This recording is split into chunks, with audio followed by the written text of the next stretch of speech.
शुरू करते हैं। इस वीडियो में बेसिकली हम लोग बात करने वाले हैं TCS डिजिटल के इंटरव्यू पैटर्न और हाउ आप कैसे उसे क्रैक कर सकते हैं।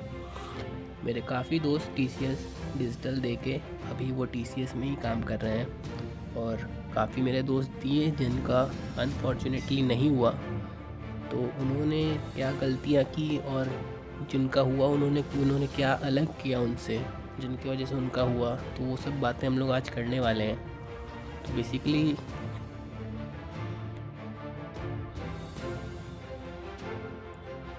इस वीडियो में मैंने 4 टॉपिक्स रखे हैं मेनली। तो सबसे पहला टॉपिक होगा जिसका नाम है इम्पोर्टेंट टॉपिक्स। तो इसमें मैं आपको बताने वाला हूँ कुछ इम्पोर्टेंट टॉपिक्स। इसमें मैं ओवरऑल सब कुछ कवर करने वाला हूँ आपके एकेडमिक्स एंड जो कि डिजिटल प्रोफाइल के लिए चाहिए होता है, IoT ML वगैरह, वो सब की भी बातें हमने इसमें की है। तो मैंने इसमें काफ़ी कुछ क्वेश्चंस दे दिए हैं और अगर आप उसको कर लेते हैं तो 90% चांसेस हैं कि आप क्रैक कर लोगे इस इंटरव्यू को, और 10% तो वो कुछ ना कुछ डिफरेंट होगा, वो आपको अपने एबिलिटी से करना पड़ेगा। दूसरा टॉपिक है हाउ टू प्रिपेयर। तो मैं आपको इसमें बताने वाला हूँ कि कैसे प्रिपेयर करें सो दैट कि आप इस इंटरव्यू को क्रैक कर पाएँ। क्योंकि जब भी ये इंटरव्यू का कॉल आता है तो आपको 1 से 2 दिन में वहाँ पे पहुँचना होता है। क्योंकि आपके शहर में हो रहा है तो वो बहुत अच्छी बात है, अगर लेकिन नहीं होता है तो आपको ट्रैवल करके जाना ही पड़ता है। तो उस वक्त लास्ट के 2 दिन अगर आप पढ़ने को सोच रहे हो तो वो हो नहीं पाता है। हम लोग के साथ भी नहीं हो पाया था। तो वो कैसे प्रिपेयर करें उसमें मैं ये बताने वाला हूँ, और डूज और डोंट में मैं आपको बताने वाला हूँ कि इंटरव्यू के टाइम एंड प्रिपरेशन के टाइम आप क्या करें और क्या ना करें। क्या करने से मेरे कुछ दोस्तों का सिलेक्शन नहीं हुआ जबकि उन्होंने क्वेश्चंस के आंसर सारे सही बताए थे, और लास्ट में ये सब का कंक्लूजन निकालूँगा और देखा जाएगा कि क्या आपको करना है और क्या नहीं करना है इस इंटरव्यू को क्रैक करने के लिए।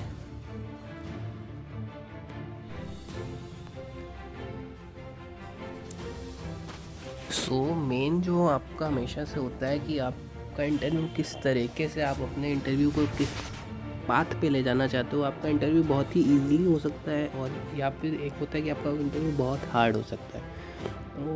तो ईज़िली कैसे ले जा सकते हो आप डिपेंड करना है आपके रिज्यूमे में। आपके रिज्यूमे में आप कुछ ऐसा डालूँ कि पहला हम बात करने वाले हैं कि आपका इंटरव्यू जब भी स्टार्ट होगा तो वो आपसे कुछ जावा बेस्ड क्वेश्चन पूछेंगे, फिर डिजिटल टॉपिक्स पूछेंगे, ML वगैरह, AI। तो अगर आप चाहते हो कि आपका ML AI या फिर कोई भी ऐसी टेक्नोलॉजीज़ ब्लॉकचेन वगैरह पे वो ज़्यादा डीप में नहीं जाए, तो इसके लिए आपको क्या करना पड़ेगा, आपको अपने रिज्यूमे में आपको अपना प्रोजेक्ट मेंशन करना पड़ेगा। प्रोजेक्ट में आपको कुछ मेंशन ऐसा चीज़ करना पड़ेगा like ML, cloud computing, AI, blockchain, इससे रिलेटेड अगर आप कोई एक प्रोजेक्ट बनाते हो तो वो लोग सबसे पहले आपका उसी प्रोजेक्ट के बारे में पूछेंगे। देन उसको आप डिटेल में बताओ अपना प्रोजेक्ट कि आपने कैसे किया, क्या किया। और अगर आपने वो अपने प्रोजेक्ट है वो 1-2 महीने के अंदर आप बना सकते हो, अभी टाइम है। तो इससे क्या होगा कि आपको उसकी नॉलेज भी रहेगी प्रॉपर और आप वहाँ पर जाके उनको बता भी पाओगे। तो अगर आप जैसे ML पे कोई प्रोजेक्ट बनाते हो और आपने उसको रिज्यूमे में ऐड करके रखा है, तो वो ML पे या फिर क्लाउड कंप्यूटिंग में डीप कुछ और जाने के बदले वो आपके प्रोजेक्ट पे ही जाएंगे, तो आप मैक्सिमम आंसर उनको बता पाओगे। ये एक अच्छा तरीका है। अगर आपने कोई वेब बेस्ड प्रोजेक्ट बनाया है सिंपल सा HTML CSS जावास्क्रिप्ट यूज़ करके, तो फिर वो तो एक एवरेज स्टूडेंट्स भी कर सकता है। वो एवरेज स्टूडेंट भी, तो फिर वो लोग आपसे पूछेंगे, वो अपने अकॉर्डिंगली पूछेंगे आपसे क्वेश्चंस ML पे उनको जो समझ में आएगा, जो क्लाउड पे वो भी वो समझ में आएगा। तो उससे बेहतर है कि आप एक अपना प्रोजेक्ट बना लो इन सब में टॉपिक में से किसी एक पर, सो दैट कि आपका वो जो हार्ड वाला क्वेश्चन वो लोग देते हैं, एवरेज क्वेश्चन में आपका जावा वगैरह पूछेंगे वो लोग। तो हार्ड क्वेश्चन में अगर आप खुद से एक प्रोजेक्ट बना देते हो तो वो हार्ड क्वेश्चन जो भी पूछेंगे वो आपके प्रोजेक्ट में से होगा, तो आप ज़्यादा उसमें से ज़्यादा आंसर आप पिक कर लोगे अगर वो आपने खुद से बनाया है तो ये बात हम लोग चल के आगे करेंगे रिज्यूमे की बात दोबारा। तो अभी पहले मैं बताता हूँ आपको, मैंने एकेडमिक और डिजिटल दिया है, 2 टॉपिक और बचे। तो एकेडमिक में ये सब क्वेश्चंस हैं जो कि आपके कोर्सेज में हैं, जो कि आप बीटेक कर रहे हो, 3rd ईयर 4th ईयर तक पहुँचे हो, तो वहाँ पे आप पढ़ चुके हो कि लाइक जावा से रिलेटेड, एसक्यूएल से related and data structure algorithm. तो एसक्यूएल से वो लोग बहुत ज़्यादा क्वेश्चन पूछते हैं, प्रोग्रामिंग क्वेश्चंस पूछते हैं जावा पे, जावा बेस ज़्यादा रहता है, और फिर देन बहुत कम 3 से 4 या फिर 1-2 question data structure and algorithm पे पूछते हैं वो लोग।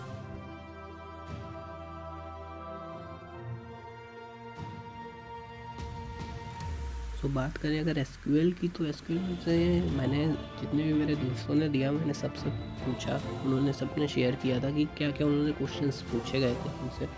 तो वो सारे क्वेश्चंस, और मैंने काफ़ी रिसर्च किया इस पर, तो जितना स्क्रीन पे क्वेश्चंस है उससे ज़्यादा कोई क्वेश्चन उन्होंने नहीं पूछा है अभी तक। पूछता भी है तो वो इससे रिलेटेड ही कुछ होगा, क्योंकि एसक्यूएल जो कि आपके कॉलेज में पढ़ाया जाता है उसमें इससे ज़्यादा कुछ है नहीं। सो आप देख सकते हो सारे क्वेश्चन, पहले आपको ये सबको डिफरेंस पूछ सकते हैं कि ड्रॉप, ट्रंकेट एंड डिलीट में क्या फ़र्क होता है। और मेन जो यहाँ पे एक इम्पॉर्टेंट टॉपिक है नॉर्मलाइजेशन, उसके टाइप्स। सो ये बहुत इम्पॉर्टेंट टॉपिक है, ये समझ लो आप हर एक इंटरव्यू में आपसे पूछा ही जाएगा अगर एसक्यूएल का क्वेश्चन है तो। बाकी clauses, having, group by, order by, ये सब आप थोड़ा देख लेना। और आपसे एक या 2 क्वेरी लिखने को कहेंगे आपसे। तो बेसिकली तो सबसे हार्ड क्वेरी थी हमारे टाइम में, तो उसमें बस सबसे हार्ड यही था कि 3rd लार्जेस्ट सैलरी बतानी थी उनको, 1st largest salary, 2nd largest salary, ऐसे निकाल सकते हो। तो मैक्सिमम जो भी हार्ड क्वेश्चन होता है वो सबसे ज़्यादा यही हो सकता है। बाकी सम, एवरेज, मैक्स, मिन का यूज़ करके जो कुछ एसक्यूएल क्वेरीज लिखने को काफ़ी होता है। और ज्वाइन एक इम्पॉर्टेंट टॉपिक है। इनर ज्वाइन क्या होता है, left join, cross join, right join, अगर ये 4 ज्वाइन की डेफिनेशन आप याद कर लेते हैं, और एक नॉर्मल से ज्वाइन को कैसे ज्वाइन किया जाता है 2 टेबल को, उसका सिंटैक्स याद कर लेते हो तो वो काफ़ी है। आपको ये जो पॉइंट नंबर 5 है वो थोड़ा सा आपको इम्पोर्टेंट है, क्योंकि उसमें आप कभी कभी कंफ्यूज हो जाते हैं। व्हाट इज़ प्राइमरी की, फॉरेन की, सुपर की, कैंडिडेट की, कंपोजिट की। ये 5 की आपको, प्राइमरी, फॉरेन आपको याद होगा, सुपर की भी याद कर लोगे, कैंडिडेट एंड कंपोजिट की में कभी कभी बच्चों को कन्फ्यूज़न होता है, तो ये चीज़ें आप देख लेना। और एक आता है ACID, एसिड प्रॉपर्टी। सो एसिड प्रॉपर्टी का ACID का फुल फॉर्म, फिर उसके अंदर जो भी छोटा उसकी डेफिनेशन, ACID का फुल फॉर्म एंड देन उसका छोटा डेफिनेशंस आप याद कर लेना वो का। ओके, तो बात करें हम लोग प्रोग्रामिंग क्वेश्चंस की, तो प्रोग्रामिंग क्वेश्चन में वो लोग कुछ out of the box question नहीं करते हैं। 1 या 2 क्वेश्चन वो कर सकते हैं, अगर आप उसका आंसर देते हो, थोड़ा भी आंसर देते हो या नहीं भी देते हो, तो आपको वो इतना इफेक्ट नहीं करने वाला है। जो मेन क्वेश्चंस वो लोग पूछते हैं, तो 90% क्वेश्चन वो इसमें ही से होता है। JDK, JRE, JVM, जावा की नॉलेज आपको होनी ही चाहिए। अगर आप एकदम ही जावा की नॉलेज नहीं है और आप जा रहे हो इंटरव्यू में, तो मे बी आपसे नहीं पूछा जाए, लेकिन मोस्ट ऑफ द टाइम आपसे पूछा जाता है। डेटा टाइप के बारे में, इनहेरिटेंस, ऊप्स कॉन्सेप्ट, पॉइंटर बहुत इंपॉर्टेंट टॉपिक है। Call by value, call by reference, exception handling बहुत ही ज़्यादा इंपॉर्टेंट टॉपिक है। स्ट्रिंग बहुत ज़्यादा इंपॉर्टेंट टॉपिक है। Compile and run time polymorphism आपका बहुत, ओवरराइडिंग, ओवरलोडिंग, ये क्वेश्चंस आपके हर इंटरव्यू में ही पूछे जाते हैं। तो ये क्वेश्चंस आपको अच्छे से अगर आप बता लेते हो इन सबको, तो आपके चांसेस बहुत ज़्यादा बढ़ जाते हैं। ये वाला सेक्शन अगर आपने बता लिया, तो आप समझ लो आप 60 से 70% आप गेम में हो। अब आपका, अगर आपने जो डिजिटल प्रोफाइल वाला जो ML वगैरह से क्वेश्चन कम भी बताए, तो आपका सिलेक्शन होने के चांसेस ज़्यादा हैं। तो ये सारे क्वेश्चंस एक बार आप देख लेना। और ये सारे क्वेश्चंस के आंसर आपको इजीली मिल जाएंगे गीक फॉर गीक्स पे, W3 स्कूल, ये दोनों वेबसाइट आप यूज़ कर सकते हो। इसमें आपको इजीली सारे आंसर्स मिल जाएंगे। डेटा स्ट्रक्चर की बात करें अगर, तो डेटा स्ट्रक्चर में मुझे नहीं लगता कि डिजिटल प्रोफाइल में डेटा स्ट्रक्चर और एल्गोरिथम का वो लोग क्वेश्चंस ज़्यादा पूछते हैं आपसे, लेकिन सामने जो इंटरव्यूअर है वो बैठा है, वो कुछ भी पूछ सकता है, तो आपको कुछ ना कुछ पोस्ट कंडीशन के लिए भी आपको तैयारी करनी पड़ती है। तो डेटा स्ट्रक्चर में कभी कभी क्वेश्चंस जो पूछे गए हैं वो क्वेश्चंस है what is graph, what is tree, hash map, hash table, time and space complexity. ये इम्पोर्टेंट टॉपिक है, ये आपको पता ही होना चाहिए कि क्या होता है टाइम कॉम्प्लेक्सिटी एंड क्या होता है स्पेस कॉम्प्लेक्सिटी, क्या डायनेमिक प्रोग्रामिंग है। डायनेमिक प्रोग्रामिंग के कुछ एग्जांपल्स आपको याद होने चाहिए, और वो कुछ एग्जांपल्स के साथ वो कैसे काम करते हैं वो भी आप याद कर लेना। Binary tree, binary search tree, pre order, in order, ये सब आपको देखना पड़ेगा। इसकी आपको थ्योरेटिकल नॉलेज हो तो भी बहुत वो काफ़ी है, आपको वो लोग इम्प्लीमेंट करने को नहीं बोलने वाले। सो डेटा स्ट्रक्चर से आप इतना कर लें, वो आप जो आपका मेन आ जाता है। अगर आप डिजिटल प्रोफाइल के लिए जा रहे हो और आप उसको क्रैक करना चाहते हो, तो आपको ये सब टॉपिक्स की बेसिक नॉलेज तो होनी ही चाहिए। कोई डीप नॉलेज होने की ज़रूरत नहीं है, आपको इसमें से बस किसी एक पे या एक दो जितना भी आपसे हो पाता है, तो उस पर आपको नॉलेज आपकी अच्छी खासी होनी चाहिए कि आपने उस पर प्रैक्टिकली काम किया हो। बाकी आप cloud computing, machine learning, deep learning, IoT, blockchain, big data, और कैसे फेसबुक डाटा अपने बिग डाटा को हैंडल करता है, कैसे माइक्रोसॉफ्ट हैंडल करता है, कैसे गूगल हैंडल करता है, ये सब का थोड़ा बहुत आइडिया होना चाहिए। वो आपसे नॉर्मली पूछेंगे तो आप कुछ ना कुछ उनको बता पाओ, आप एकदम मतलब शांत मत बैठे रहो वहाँ पे। सो इसमें जैसे कि ये टॉपिक में वो लोग क्वेश्चंस पूछेंगे, तो अगर जैसे मैंने पहले बताया रिज्यूमे का, तो अगर आप रिज्यूमे में अपना वेब बेस्ड कोई प्रोजेक्ट बनाया है, तो फिर आपने कुछ काम नहीं किया इन सब टॉपिक में से कुछ काम नहीं किया कि आपने एक भी टॉपिक पे आपको बस बेसिक नॉलेज है, तो वो फिर अपने से क्वेश्चन पुट ऑन करेंगे, फिर आपको दिक्कत हो सकती है। लेकिन अगर आपने ML या फिर IoT ब्लॉकचेन पे एक छोटा मोटा प्रोजेक्ट भी बनाया हुआ है जिसको आपने खुद से अकेले बनाया है, तो आपको उसकी नॉलेज होगी, तो आप जब अपने प्रोजेक्ट में के बारे में बताओगे, या फिर जब आपसे कुछ उन्होंने यहाँ पे भी पूछा कि व्हाट इज़ ML, लगा आपने बताया कि ML मैंने ये ML में ये काम किया, मैंने ये प्रोजेक्ट में यहाँ यूज़ हुआ था, देन फिर वो उस प्रोजेक्ट से ही रिलेटेड आपको ML का क्वेश्चंस पूछने लगेंगे। तो यहाँ पे आपका ये होगा कि आपने जो पढ़ा है वो आप उसमें से बता रहे हो, और उसमें से आपके क्वेश्चन पुट हो पाओ। सो इन सारे टॉपिक्स में से किसी एक टॉपिक पे आपकी अच्छी खासी नॉलेज होनी चाहिए। मैं नहीं कह रहा हूँ कि मास्टर होनी चाहिए, बट या एवरेज से थोड़ा सा ज़्यादा, कि आप उस पर प्रैक्टिकल वर्क किया हो, आपने किसी प्रोजेक्ट में यूज़ किया हो, आपको आता हो कैसे वो इम्प्लीमेंट होता है, तो आपको बस थ्योरेटिकल नॉलेज ना हो। बाकी सब की क्लाउड कंप्यूटिंग क्या होता है, कितने टाइप के होते हैं, ये सब आप IoT बेसिक क्या होता है, क्यों यूज़ होता है, ब्लॉकचेन टेक्नोलॉजी क्यों आई, इसलिए यूज़ होती है, उसका एडवांटेज क्या, उसका डिसएडवांटेज क्या है, बिग डेटा क्या है, हडूप क्या है।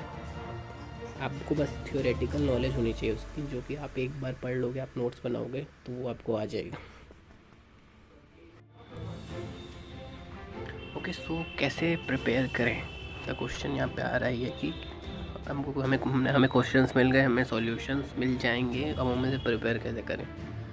तो बेसिकली मैंने क्वेश्चंस आपको सारे बता दिए हैं, उसके आंसर आपको 2 वेबसाइट है, उस पर सारे के सारे आंसर मिल जाएंगे। अगर कुछ आंसर नहीं मिलते तो वो दूसरे वाले में मिल जाएंगे। पहला है गीक फॉर गीक्स एंड दूसरा है W3 स्कूल।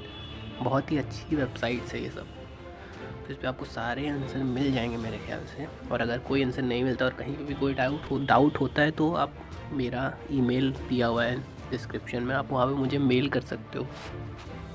मैं पूरी कोशिश करूँगा कि मैं आपका डाउट क्लियर कर सकूँ।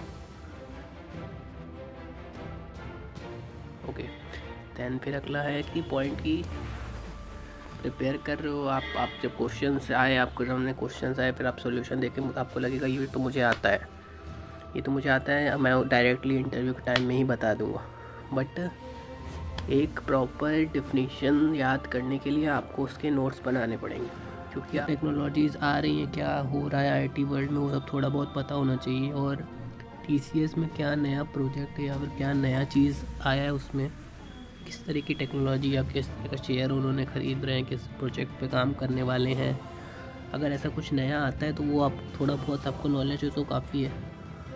खुद अकेले करो, क्योंकि कॉलेज में जितने भी प्रोजेक्ट्स होते हैं वो आपको ग्रुप्स में करने को बोलते हैं, 2 3 4 के, तो उतना सीखने को नहीं मिल पाता है। और फिर जब वो डीपली क्वेश्चंस पूछते हैं कोई भी प्रोजेक्ट्स के, तो आप हमेशा अपना यही वाला प्रोजेक्ट जो आपने अकेले बनाया है उसको मेंशन करो, तो उसमें आप सब कुछ आंसर कर ले जाओगे जो भी वो पूछेंगे, क्योंकि उसको आपने खुद से बनाया होगा।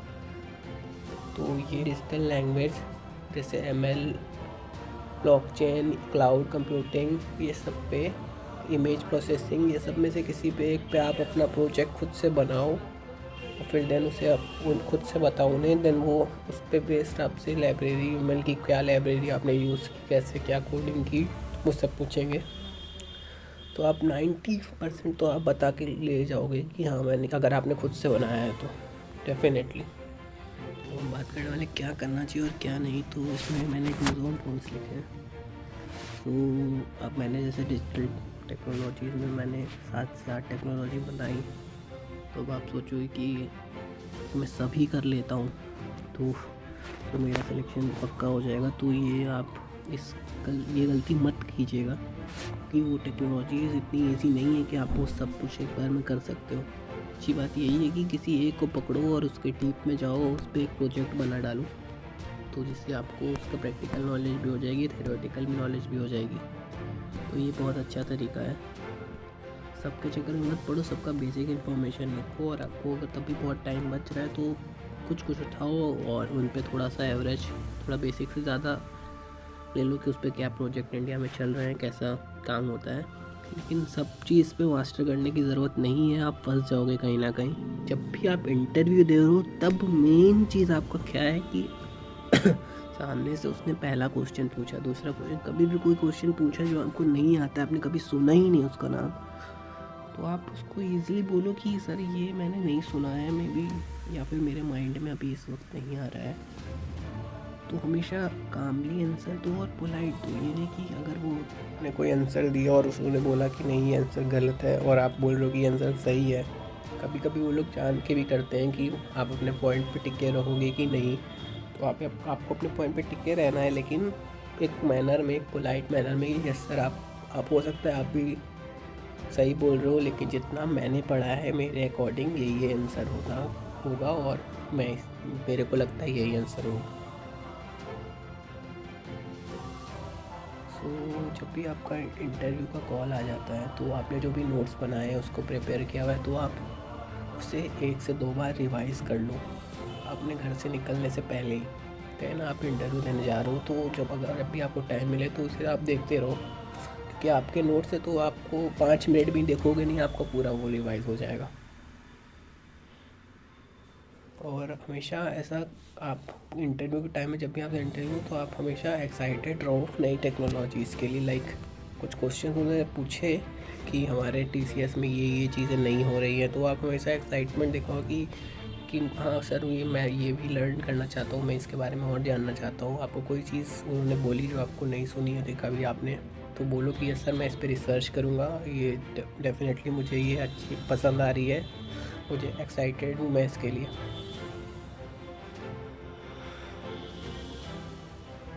आप जब भी अपना 3rd ईयर 4th ईयर का प्रोजेक्ट बना रहे हो तो वो कोई नेट से मत देखो कोई प्रोजेक्ट, कोई अपना एक आइडिया ढूंढो, मतलब कोई इनोवेशन ढूंढो, कुछ नया करने की कोशिश करो। लाइक कुछ एजुकेशन सिस्टम से, कुछ मेडिकल सिक्योरिटी, बहुत सारे टॉपिक है, कुछ भी उठाओ जो कि मेनली बेनिफिट करे पब्लिक को। तो वो सब प्रोजेक्ट बनाने में आपका इम्प्रेशन काफ़ी अच्छा पड़ता है इंटरव्यूअर पर। और आपने कुछ नया करने का सोचा, लाइक कोई स्टार्टअप्स वगैरह का आइडिया हो अगर आपके पास, या फिर कुछ भी आप कोई ऐप बना रहे हो, कोई वेबसाइट बना रहे हो, कुछ भी बना रहे हो, तो वो कुछ अलग हो उसमें। वो ये नहीं कि आपने पुराना कुछ उठा लिया, नेट पे देखा कि इतने सारे प्रोजेक्ट्स, उसमें से एक प्रोजेक्ट उठा लिया, उसका थीम बना लिया। आपको पूरा प्रोजेक्ट समझाना उन्हें जो कि आपने 2 से 3 महीने में बनाया है। तो ये बहुत बड़ा पॉइंट होता है कि आपको वो 5 मिनट में आपको पूरा उन्हें सब आपका प्रोजेक्ट समझाना है। तो उस पर कि आपको क्या है, उसका मोटिव क्या है, क्यों पीपल इसे यूज़ करेंगे और वो किस वजह से, और बाकी उससे जो रिलेटेड ऐप्स हैं या फिर उस प्रोजेक्ट्स हैं वो उससे अलग क्यों है। तो ये चीज़ें आपको समझानी पड़ेंगी उनको। तो ये चीज़ सबसे इम्पोर्टेंट यही है कि आप काफ़ी प्रैक्टिस करो अपने प्रोजेक्ट को एक्सप्लेन करने का, पॉइंट वाइज हर तरीके से उनको समझ में आना चाहिए, तभी वो क्वेश्चन उस पर कर सकेंगे। और वैसे ये पॉइंट मैं पहले ही से बता चुका हूँ कि सब चीज़ की नॉलेज पूरी मत रखो, मास्टर करने की कोशिश मत करो। किसी एक चीज़ पे जितने आपने अपना प्रोजेक्ट बनाया है उस पर आप अच्छी खासी नॉलेज रखो, एंड बाकी सब पे एवरेज नॉलेज भी रखोगे तो भी आपका इंटरव्यू क्लियर हो जाएगा। अब फिर आप एंड अगर आपको कोई भी दिक्कत आती है किसी भी तरह की, तो आप मेरा ईमेल नीचे डिस्क्रिप्शन में है, आप मुझे कभी भी ईमेल कर सकते हो, मैं आपकी हेल्प करने की पूरी कोशिश करूँगा। सो ये वीडियो बनाने का मोटिव यही था कि मैं आने वाले बच्चों की हेल्प कर सकूँ। तो अगर आप ये वीडियो देख रहे हो, अगर आपको पसंद आया, अगर लगा कि हाँ इससे कुछ आपकी हेल्प होगी, तो कमेंट करके बता ज़रूर देना भाई। और ऑल द बेस्ट। ओ सारी दुनिया तो वक कहंदी I don't give a fuck, ਅੱਖਾਂ ਵਿੱਚ ਅਰਮਾਨ ਉਹਦਾ ਕਦੇ ਜਾਵੇ ਨਾ ਉਹ ਥੱਕ। ਸਾਰੀ ਦੁਨੀਆ